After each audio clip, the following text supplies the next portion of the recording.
Yan mga kababayan, aalis na kami kasama namin si Bandam. Bandam, sama ka, vlog tayo.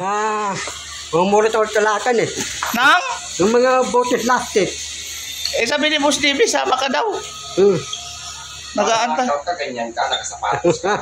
Ako, kasamang vlog. Daling ko yung alaga ko dansap. Para nabinta ko yun. Meron tayong mamarintahin ko si Basibe. Basibe. Yung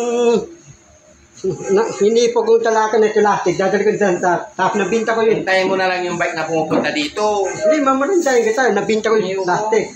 Ako. Kunin mo na lang yung pera mo. Hindi, ako nang ba yung marinda mo? Nagyabang ka na. Sabi. Bachi. Kunin mo na lang yung pinagbintahan mo ng plastic. Tapos, madami na, napuno na. Hindi maganda pag marami kang ipon. Marami akong ipon. Para pag nakita kayo ng nanay mo, yun doon, puntahan natin, kumustahin natin yung nanay mo. Hindi ko nanay yun eh. Hindi ko tapat ito eh. Hindi kami para dugo eh. Bakit? Ano ba yung dugo mo? Hindi kami pa-ipa eh. Kamukha mo nga yun. Kaya ngayon, sinabi ni Daddy Frankie, puntahan daw natin yung magulang mo, kumustahin natin, saka yung kapatid mo. Nanay ko ba tapat ko? Puntahan natin ngayon. Peke yung dalawa eh. Hindi. Yung nanay ko, hindi ko tunay nanay, hindi ko tunay tapat ko yun eh. Paano hindi mo tunay na kapatid, di kamukha mo yung nanay? Hindi kami sa mukha eh. Hindi kamukha. Pinagtabi ni Daddy Frankie nga yung mukha ninyo, magkamukha kayo. Peke yun eh. Islip yun eh. Kaya laging tumatawag. Dadawag, kwento yun eh. Yun nga, lagi nga tumatawag kay Daddy Frankie na pinapapunta ka dun kasi gusto ko raw kanyang makita.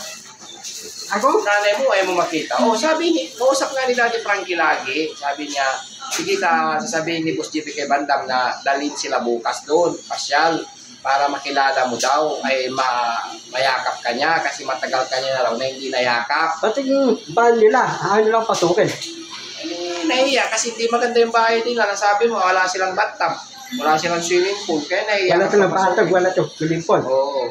Tatanggapin mo na kasi nanay mo, makakakuha ka ng pitik-pitik mo doon. Nakakuha ko, pitik-pitik, para makapunta na sa ibang bansa. Gusto mo ba? Hindi, gusto ko pupunta sa ibang bansa. Nakakuha ko, pitik-pitik. Pasyalan muna natin yung mga magulang mo. Para makakuha passport, pitik-pitik, pupunta na sa ibang bansa. Tanggap mo na ba? Yung mga magulang mo? Hindi, tansapin ko, para makakuha pitik-pitik, para matarot sa ibang bansa. Okay, di good. Gusto ko natin bansa, pupuntahan ko. Bakit dati ayaw mong tanggapin yung magulang mo? Sabi mo, hindi kayo magkaiba kayo ng dugo. Hindi gusto ko pitik-pitik. Nakuha yung pitik-pitik, pupunta ng ibang bansa. Sama kita sa ibang bansa. Hindi, kasi pag tinanggap mo na sila, doon ka na raw. Saan? Doon sa kanila, Walang wifi sa bahay. meron yun. Meron? Oo. Sino mo padapit wifi? Sino? Sila, kapatid mo. Para yung nanay ko walang cellphone. Mga tapat ko walang cellphone. Walang cellphone. Ikaw, may cellphone naman. Punta natin yung mga magulang ko. Hindi ko nanay yun eh. Hindi ko tapat yung dalawa eh. Sabi mo tanggap mo, tapos ngayon hindi mo tanggap, hindi mo nanay. Hindi ko sambuka eh. Kamukha mo, sabi nga ni Daddy Frankie, kamukha mo.